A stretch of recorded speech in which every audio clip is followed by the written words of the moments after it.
Hello and welcome. You're watching a brand new episode of Malabar Gold, the Golden Truth, an initiative by Times of India. Well, gold as a metal is very significant to our nation, and not just from the perspective of jewelry, but also in its contribution to the GDP, to exports. And keeping that in mind, we're having this very special discussion with our guest joining us on this special broadcast. Let me quickly introduce to you Mr. Rajesh Khosla, former MD MMTC. We also have proprietor BN Vaidya and Associates, Mr. Bhargava Vaidya, and Mr. Asher O, MD Malabar Gold and Diamonds. And we take forward with them a detailed conversation on the gold monetization scheme. Gentlemen, thank you for speaking to us.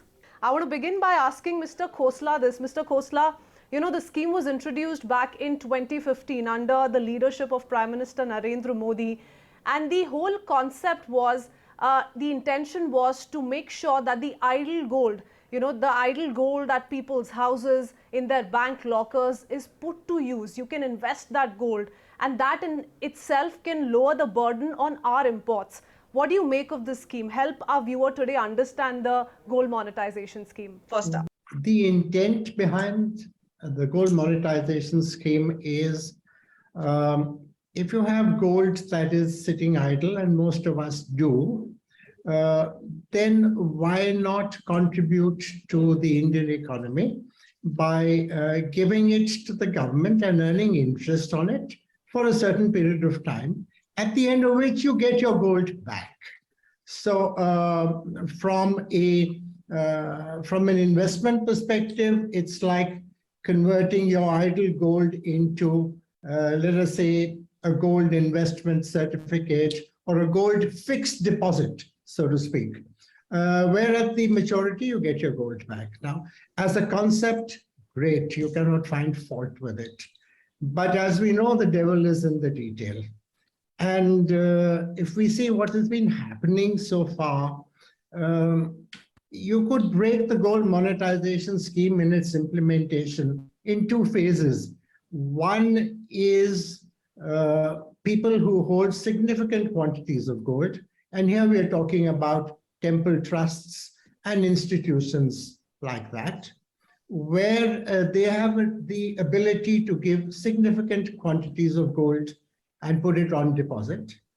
That has generated some volumes. I think we've crossed 20 tons so far. And there is scope to expand the outreach to persuade these institutions to part with their gold and put it on a fixed deposit and help the Indian economy. Where the scheme has tripped up, and tripped up badly, is that it's lacking on a consumer outreach. Okay. And which is why the consumer involvement in the gold deposit or the gold monetization scheme is negligible. There are a variety of reasons for this, but here is a snapshot as to where we are today on the gold monetization scheme. Okay, all right, lovely. So, safe to conclude that this is a great concept in itself. We're going to talk about the implementation of the same and what can be done through the course of this conversation. But Mr. Asher O, help us also understand how is the gold monetization scheme then different from the earlier scheme proposed by the Government of India. I believe this is the gold deposit scheme and the gold metal loan scheme revamped and linked together in the GMS. The earlier gold deposit scheme and this one, there are a lot of improvements government have brought in to popularize it. And of course, various forums and various recommendations were given to the government by various bodies. But various improvements have been brought into this gold monetization. But more than that, there can be much more can be done for this gold monetization to popularize this. Like Rajesh Khosla ji mentioned, it is in the households. It is said that 25,000 to 30,000 tons are being lying in the country in the households, where our import is around 1,000 tons, 800, 900,000 tons per year. So if we are able to utilize this household, the gold lying in the households, the country's, the current account deficit issue will be addressed. And that is a reason gold monetization scheme has been brought in. But to popularize it, or where the larger, the public, a female who's holding or a layman who's holding a certain percentage of gold, it may not be very easy for them to just go to the bank and enroll in this one and handling that one in a language or in a way that those people will understand or appreciate. That can be improved by involving various bodies or various organizations who works in a structured way, who's connecting with the public. For example, jewelers, in case of Malabar Gold and Diamonds, we presently having more than 160 point of sales in the country. And we deal with more than 4,000, 5,000 people every day in handling old gold, all the scrap gold. So around 4,000 plus people come to our place on a daily basis, where we process their old gold, and be it for the exchange or be it for selling. So there is a method or there is a language we have developed where a layman is comfortable with, or the household people are comfortable with.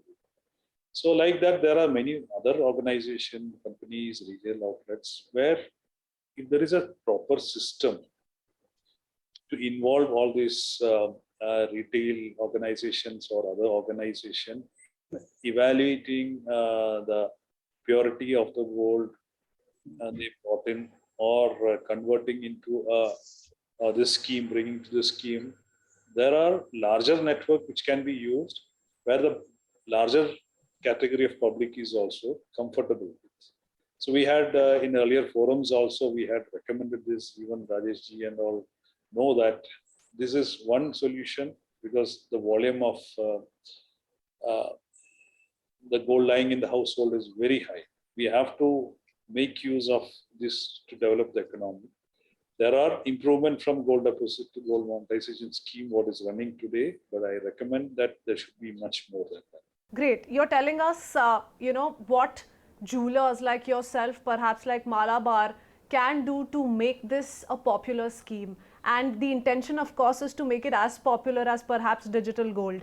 If you would want to come in, Mr. Khosla, you'd want to come in and touch upon that aspect, and also perhaps talk about the other key aspects that we're talking about with regards to this scheme. How is it that one can make sure that it becomes more popular and can reach out to as many people? See, the key to success is customer outreach, customer involvement. How do you make the customer involvement?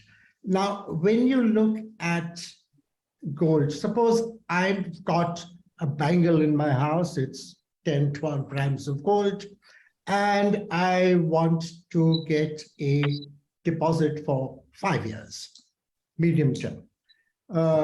There are two aspects that I will need to look at. Number one, what is the purity of the gold in this bangle? So there is a clear step for determining purity. And the second step is, having determined the purity, how is this impure gold refined into pure gold, which is then tradable or deployable or issued to jewelers? And unfortunately, in its present format, both of these are consumer unfriendly, if not scary, to say the least. So these two issues need to be addressed. And I told you that when it comes to temple trusts who come in with 4 tons, 5 tons of gold, the issues there are totally different from a small quantity of 10, 15, 20, 30 grams of gold. Therefore, how do I make the consumer happy with assessing the purity of the gold that he is offering? It has to be done in his presence, and it has to be done to give him a certain degree of comfort. Therefore, there needs to be a standardized process. And number two, please understand, refiners have a minimum quantity that they can refine in a lot. And the minimum quantity at a pinch will be about 5 kilos, depending upon the caliber of the refiner. So how many consumers should I reach out to, each giving me, say, between 10 to 30 grams of gold? And how do I accumulate all of that and make it into one lot, which I give to a refiner for refining into pure gold? These are issues that must be addressed. And industry has offered viable solutions to these. And the key to it, as Mr. Asher has said, is please involve the jeweler.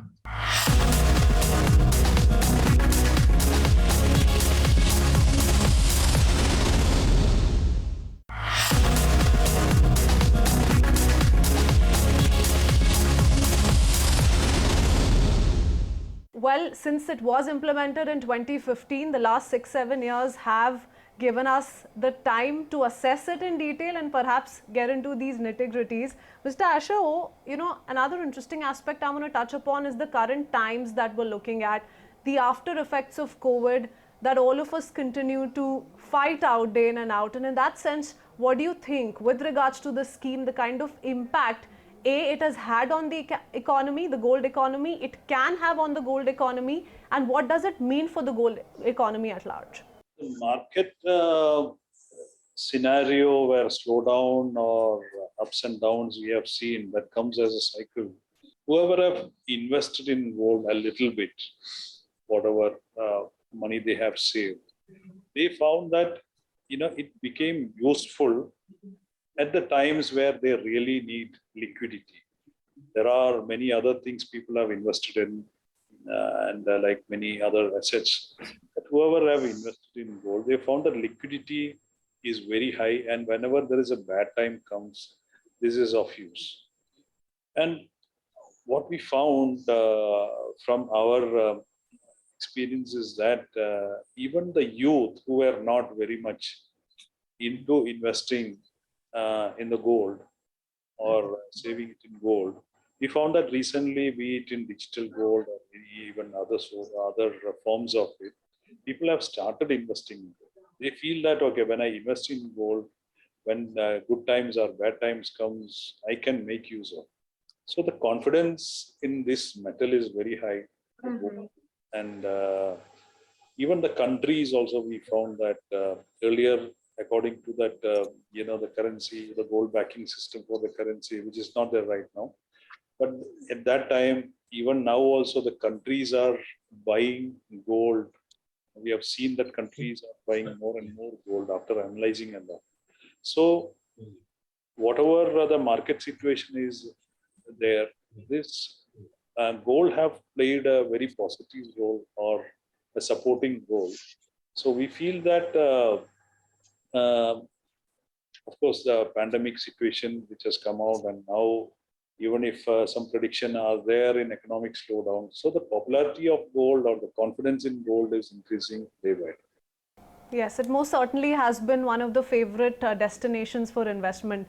So I'm going to use this opportunity to bring in Mr. Vaidya into the conversation, and he wanted to make a point about the bank deposits, the short-term bank deposit, the medium deposit, the long-term deposit. I wanted to ask you about what you make of this concept. How well does it work for the customer with regards to the scheme? See, I would like it to be something like a saving account also, but that can happen when you have enough volumes, because it's on both sides. If bank has got enough volumes, maybe they will be able to handle it. But it will take very, very long time to reach that idealistic position. So at present, maybe we are restricted to it. We have a problem in our, on the other side, I think other people would have been talking about it, I might have missed some time, is that if long-term gold loans are also allowed, the borrowers can also plan in a very long way. See, a company like, I don't know whether I can ask Mr. Asar that a company like Malabar, if they want, they can actually take in a 2 years or 5 years loan because they are into that position. And many other jewelers may take in a long-term loan because they don't have a problem of taking interest, and they are hedging their stocks in a correct commodity with their holding. And that will make it much easier for the entire banking system to operate. As we know, once in past, in the old scheme, the bank which had the deposit had to go to some other bank to help them deploy because they were not good at it. Some bank has a good reach, some has a good outlet. So both were mismatched. And as Mr. Asher also said and Koslaji also said, that in India, basically people trust their jeweler more than any other system.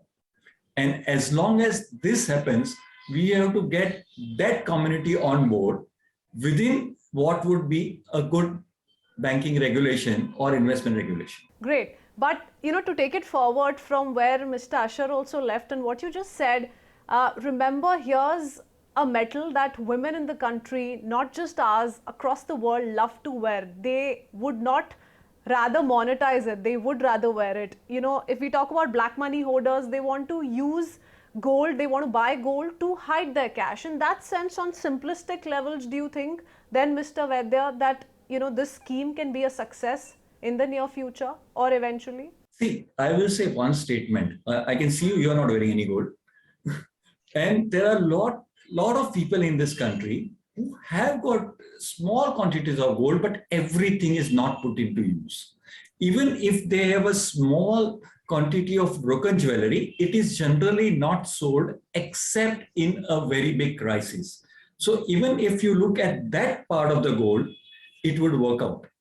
If you go to history and you talk to any of the old jewelers, they used to accumulate gold in what was, we say, a gold accumulation plan with the jewelers used to run. So this accumulation was going on with them and they used to use this gold. So people had gold with them. So similarly, if the unutilized gold is also used, and if we start with an assumption that it is less than 10% of the holding in India, which we are talking is minimum 30,000 tons, we will have a good beginning to start with. I think we will not be able to handle it. Okay. Well, my gold might just be stored in the bank locker, so that's where I must be coming from perhaps. But Mr. Asher, what are the factors then that can perhaps lead to, more and more people placing their trust in this scheme? Especially because, the end result is to make sure, the aim is to make sure that the imports go down, the exports are as much. And remember, ours is a country that is the second highest when it comes to importing gold. So in that sense, it's a big challenge ahead of us. Yeah, importing, even government also wants to reduce the import of gold. But it doesn't mean that if you keep on rising the import duty, the import will come down, because only the channels are becoming different. So today with a 15% import duty, we also read in the newspaper every day that there are smuggled gold being caught at the airport and all these things. So if you keep on increasing the import duty, that will incentivize the people who bring the gold in the other channel. So increasing import duty is not a method to reduce the import or to save it from the current account deficit issues. But this gold monetization scheme, as we mentioned, let us popularize that. Let us get more, for our requirement, more requirement is there in our country itself. You don't have to import everything. It is there in the country itself. So let us popularize that. We need to popularize, like I mentioned, get, outreach to the public or the people who are having it. And by involving various bodies, and also export can be increased. It is not only to reduce the import, you can increase export also to control that. And for better exports, that brand India in the industry or in the category of jewelry have to be more popularized.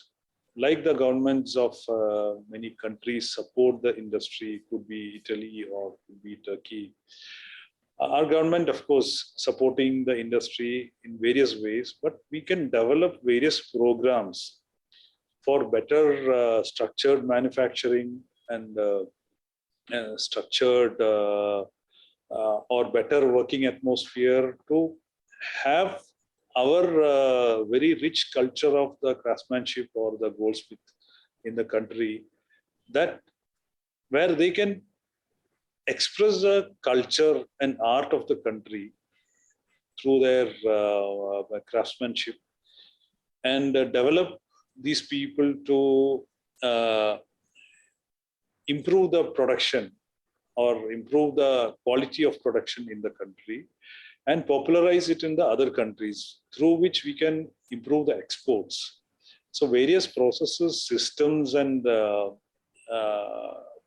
structure to be brought into the manufacturing system of our country. If our majority of the manufacturing is unorganized, where even the smuggled gold is involved in this one, there are many other countries, or the consumers of other countries give a lot of value for all these things. So when they know, or when they read the news that a lot of smuggling happens in the country, a lot of parallel gold is flowing in, there is no structured system, then it will not become popular. Indian jewelry is liked by the people outside the country. It was like the country also outside the country. We need to reduce the gray system moving around, or the illegal gold moving around the manufacturing system of the country. So government have to involve more in bringing in processes and controls, audits in this category, to make sure that in domestic itself it is controlled properly. So the Prime Minister's program Make in India will really help. And as our chairman mentioned, we have a slogan called Make in India, Market to the World. That will also become better, because the brand India, or the jewelry of India, become more and more popular, through which we can increase the exports. So it is not only the import to be reduced, but the exports also to be increased. And for that, this gold monetization scheme also will help, because our requirement can be covered with the household gold what is lying in India. Okay. And here's to hoping that that turns out to be a reality, because at the end of the day, the aim of the scheme is to make sure that we move towards nation building, and it ends up helping our economy in a great way. I'm going to have to leave it that, but thank you so much for joining us with your perspective. An insightful conversation indeed. We'll have to wrap it up with that.